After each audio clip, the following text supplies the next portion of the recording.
Congress party का कहना है कि मोदी जी के राज में भारत पर कर्जा सिर्फ 9 सालों में भारत पर कर्जा 3 गुना कर दिया है। क्या है सच्चाई, जानेंगे आगे की वीडियो में। हेलो दोस्तों, 26 मई साल 2014 में नरेंद्र मोदी जी भारत के 15वें प्रधानमंत्री बने थे। प्रधानमंत्री का कार्यकाल राष्ट्रपति के कोर्ट यार्ड में आयोजित शपथ ग्रहण के बाद आरंभ हुआ। बीजेपी इन दिनों मोदी सरकार के 9 साल पूरे होने का जश्न मना रही है। इसी मौके पर बीजेपी ने महासंपर्क अभियान शुरू किया है। इसी जलन की वजह से कांग्रेस ने आरोप लगाया कि जिसके बारे में सुप्रिया श्रीनेत कांग्रेस प्रवक्ता ने कहा कि बीजेपी पार्टी मोदी जी के 9 साल का जश्न मना रहा है, तो इस 9 साल में मोदी जी के कारनामे दिखाया जाए। नरेंद्र मोदी जी ने जो रिकॉर्ड बनाए हैं, जो इस देश के पिछले 14 प्रधानमंत्री भी नहीं बना पाए हैं। कहा जाता है कि देश के पिछले 14 प्रधानमंत्रियों के कुल मिलाकर 55 लाख करोड़ का कर्जा लिया था और हर बार रेस में आगे रहने की चाहत रखने वाले नरेंद्र मोदी ने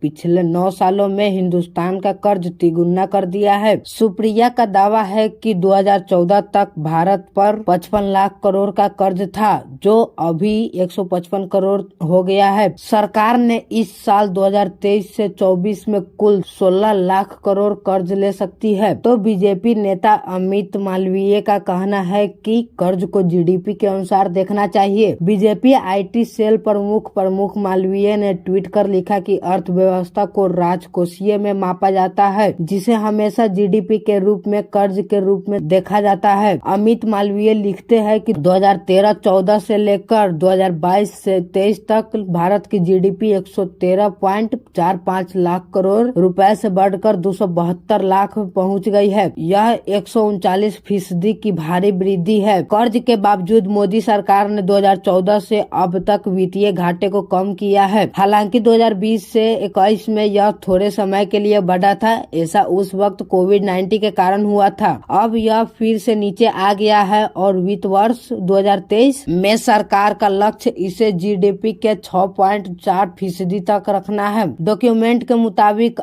31 मार्च 2014 तक भारत सरकार पर 55.87 लाख करोड़ की लेन देन थी। इसमें से 54.04 लाख करोड़ आंतरिक ऋण और 1.82 लाख करोड़ रुपए विदेशी ऋण थे। आंतरिक ऋण के अंतर्गत खुले बाजार में रिजर्व बैंक और संस्थानों से लेते हैं। विदेशी ऋण जिसे कमर्शियल बैंक दूसरे देशों की सरकार और अंतर्राष्ट्रीय वित्तीय संस्थाओं सहित विदेशी कार्यदाताओं से उधार लिया जाता है। 2023 के अंत तक एक अनुमान के मुताबिक 152.61 लाख करोड़ रुपए लगाया था, जिसमें से 148 लाख करोड़ है और विदेशी ऋण लगभग 5 लाख करोड़ रुपए है। अगर इसमें ईबीआर और कैश बैलेंस को शामिल किया जाए तो कुल अनुमानित कर्ज 155.77 करोड़ रुपया हो जाएगा। गवर्नमेंट ईबीआर को बजट में लिखित कामों से अलग जरूरतों को पूरा करने के लिए रखती है और कैश बैलेंस जिसे इमरजेंसी में इस्तेमाल किया जाता है। सबसे ज्यादा कर्ज की बात करें तो जापान सबसे टॉप पर है। जापान का कुल कर्ज 9.087 ट्रिलियन अमेरिकी डॉलर है और सबसे कम कर्ज की बात करें तो ब्रुनेई है। लेकिन इसका सबसे कम कर्ज क्यों है? कोरोना महामारी से निपटने के लिए कई देशों को अपने कर्ज बढ़ाने पड़े थे, क्योंकि अचानक आई मुसीबत के लिए कोई बजट नहीं था। क्योंकि कोविड-19 से दुनिया की अर्थव्यवस्था पर बहुत गंभीर असर पड़ा। दुनिया भर में महंगाई का कारण कोरोना महामारी पर हुआ खर्च है, लेकिन इन सभी चुनौतियों से ब्रुनेई में कोई दिक्कत नहीं थी, क्योंकि यहाँ तेल और गैस से होने वाली कमाई की वजह से देश के पास बड़ा कैश रिजर्व है। इसी धन से देश के शासक छोटे मोटे की भरपाई करते रहते हैं। उन्हें ऋण लेने की कोई जरूरत नहीं होती, इसलिए ब्रुनेई के पास सबसे कम कर्ज है। लोकसभा में सरकार पर कर्ज की बात भारत राष्ट्रपति बीआरएस के सांसद नागेश्वर राव ने लिखित में वित्त मंत्रालय से पूछा था। इसके बाद 20 मार्च 2023 को वित्त मंत्री निर्मला सीतारमण ने नागेश्वर राव के सवाल का जवाब दिया था। वित्त मंत्री ने बताया था 31 मार्च 2023 तक की स्थिति के अनुसार केंद्र सरकार के ऋण देनदारियों की कुल राशि लगभग 155.8 लाख करोड़ रुपए है। जीडीपी का 57.3% होने का अनुमान है। इसमें से वर्तमान विनिमय दर पर विदेशी ऋण 7.03 लाख करोड़ रुपए है। जीडीपी का 2.6% अनुमानित है। सवाल ये उठता है कि क्या कांग्रेस के दावे के मुताबिक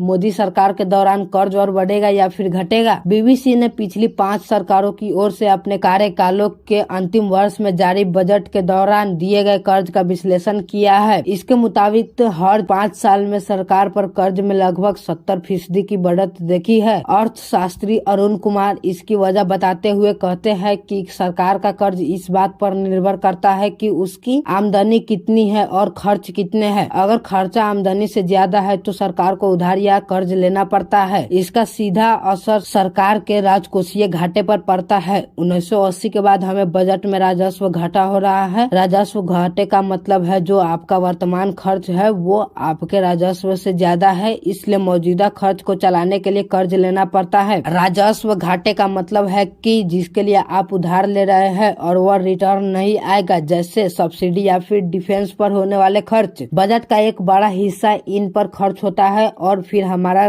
खर्च बढ़ता चला जाता है। सरकार जो कर्ज क्यों लेती है और वह कहां कहां खर्च करती है। डॉक्टर सुब्रो कमल दत्ता ने बताया कि बढ़े हुए कर्ज को आर्थिक विश्लेषक परंजय गुहा ठाकुरता सरकार की मजबूरी बताते हैं। परंजय कहते हैं मोदी सरकार के पास कर्ज के अलावा और कोई रास्ता नहीं है। आप बाकी लोगों को बोलते हैं कि आप मुफ्त चीज देते हैं, लेकिन मोदी सरकार तो खुद ही फ्रीबीज देती है। ये पैसा तो कर्ज लेने से ही आएगा। आज तो इतना कर्ज लिया जा रहा है कि इसका बोझ सिर्फ हमारे और आपके ऊपर नहीं आएगा, भविष्य में इसका बोझ हमारे संतानों पर भी आएगा। अगर अर्थव्यवस्था में उत्पादन नहीं बढ़ेगा, रोजगार नहीं बढ़ेगा और हमारे देश में अमीर गरीब के बीच असमानता कम नहीं होगी तो आपको कर्ज लेना ही पड़ेगा। दुर्भाग्यपूर्ण है कि ये कर्ज सरकार के ऊपर चल रही है। आखिर कर्ज का पैसा कहाँ जा रहा है? बकौल परंजय गुहा ठाकुरता सरकार कर्ज का पैसा मुफ्त की योजना से लेकर नई संसद जैसी चीजों पर खर्च हो रही है। सरकार हमें मुफ्त चावल, गेहूं, सिलेंडर एक्सेट्रा दे रहे हैं। इन सभी चीजों में कर्ज की धनराशि खर्च की जा रही है। डॉक्टर सुब्रो कमल दत्ता का कहना है कि आरोप लगाकर भागने वाली कांग्रेस की पुरानी आदत है। आई होप कि यह वीडियो आप पसंद आई होगी तो वीडियो को अभी लाइक कर दो और चैनल को भी सब्सक्राइब कर लेना।